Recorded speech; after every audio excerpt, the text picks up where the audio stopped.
And for much of America's existence, anti-communism wasn't part of what it meant to be an American. But because of Cold War politics, in the minds of many Americans, you're either an America-loving patriot or you're a communist. And what's funny to me is a lot of so-called communists in America have adopted this McCarthy outline of thinking as well, but we'll get to that later. You've said you're a communist because you view that only communism can save America.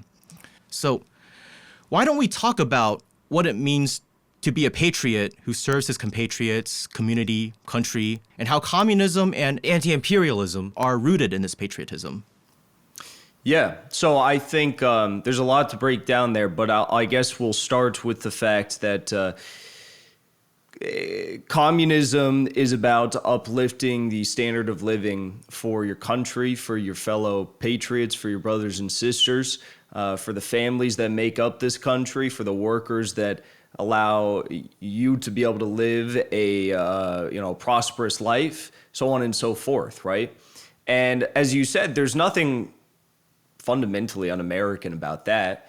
Of course, all the greatest communist thinkers were for years celebrated all across the world as just that, some of the world's greatest thinkers to ever walked the face of the earth. Many of them even exchanged written correspondence with U.S. leaders like Abraham Lincoln, and they shared ideas with one another. And they of course, shared, these communist thinkers shared lots of sympathies for the American Revolution. Though it was not a proletarian communist revolution, there, of course, were inspiring and beautiful aspects of it that many of the greatest communist minds appreciated and recognized could be transformative in shaping the United States for what it would become, an economic powerhouse for the world. And also a country that is geographically located in a strategic hub, both East Coast, West Coast, and the potential to also develop our northern trade routes with Russia and other countries as well. So it's very sad to see that somehow, in one way or another, the CIA notion, this McCarthyite notion that communism is anti-American has taken root in American political circles. And again, I say this both on the left and the right in America, because the left in America largely professes a politics of wokeism, focus on cultural issues, racial discrimination, gender discrimination, sexual orientation discrimination. The right, on the other hand, focuses on just the opposite. They focus on saying that, racial minorities are bad, or they're actually the problem, or a religious minority is the problem, or something like that. What both failed to comprehend is that it's not any racial minority that's the problem. It's not any religious group that's the problem.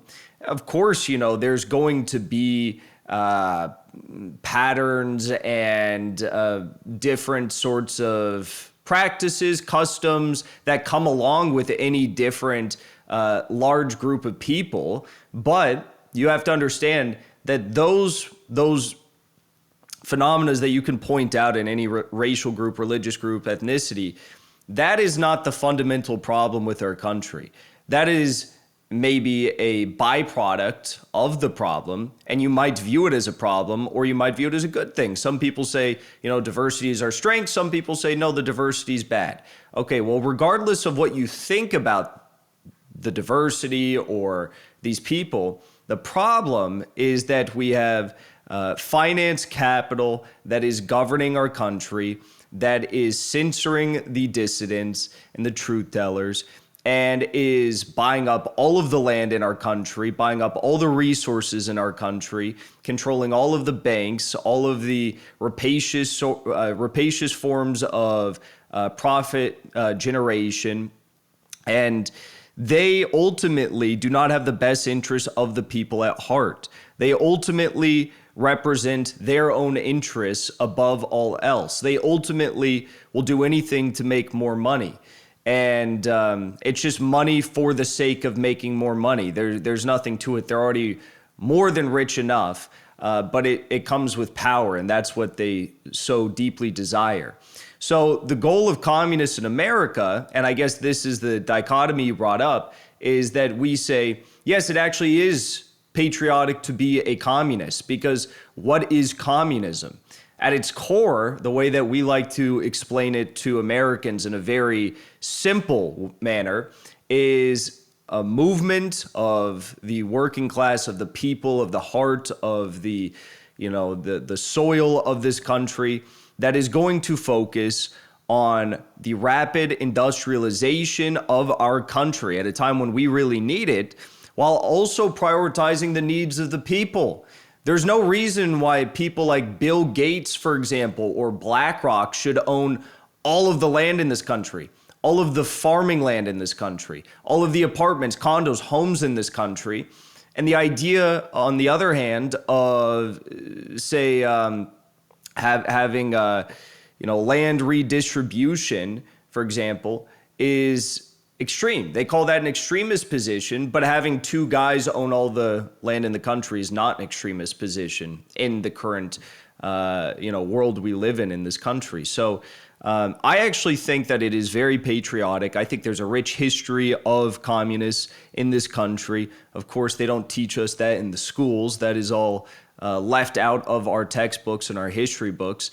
And I do believe, yes, it is the only way to free America. And that should be the goal of every American at this point. Free America from finance capital, free America from foreign influence and these foreign meddling schemes that are making all the politicians richer and richer. Free America from big pharma, free America from big tech. Let America flourish and do what it was intended to do, be a nation amongst nations and prosper with the rest of the world rather than at the rest of the world's expense.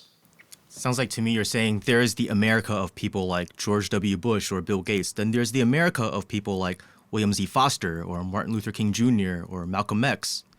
And this whole divide and conquer thing really just keeps our attention diverted away from what we need to be looking at. It's kind of like over here in Taiwan, because during the KMT dictatorship era, we were governed by a bunch of elites from the mainland because they never re-elected the so-called National Assembly since 1947.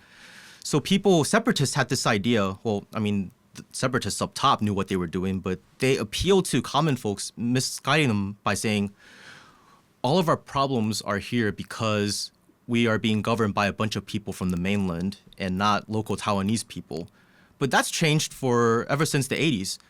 So, and what's happened? We were governed by the worst of mainlanders for a few decades, and then ever since the 80s, 90s, we've been governed by the worst of local Taiwanese. What hasn't changed, though, is, the finance capitalists, mostly based in the West, just getting in where they don't belong. So it sounds like to me that you're saying even if many or even the majority of Americans are misled by the ruling class and get some or a lot of things wrong when it comes to politics, at the end of the day, you're still fighting for their liberation by fighting those that are instilling this sort of false consciousness among the people, and that your politics wouldn't really mean anything if they can't be won over.